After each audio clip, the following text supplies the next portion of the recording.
পকেটে টাকা না থাকলে দুনিয়া যে কত বড় কঠিন এটা বোঝা যায়। তদ্রূপ আখিরাতের ময়দানে যদি আপনার আমল নামায় আমল না থাকে, তখন সেই সময়টুকু যে কত কঠিন হবে। দুনিয়াতে পকেটে টাকা না থাকলে, অর্থকড়ি বেশি না থাকলে দুনিয়াতে স্বাচ্ছন্দ্য বোধ করা বা দুনিয়াতে চলাচল করতে আপনার যতটুকু কষ্ট হয়, আখিরাতে আমলের পাল্লা বা আমলের ঘাটতিতে যদি আমার আমল না থাকে, তাহলে সেদিনও আমি অনেক বড় নিরুপায় হয়ে যাব। সেদিন আফসোস করেও কুল পাবো না।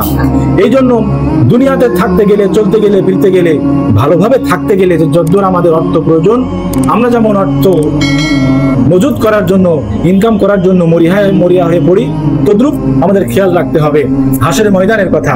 সেদিনও আমাদের আমল নামার আমল ও দুনিয়া থেকে গাঠটি বোঝাই করে নিয়ে আমাদের সেখানে যেতে হবে। তাহলে সেদিনও আমাদের আর কোনো চিন্তা থাকবে না, পরকালে আমাদের আর কোনো পেরেশানি থাকবে না।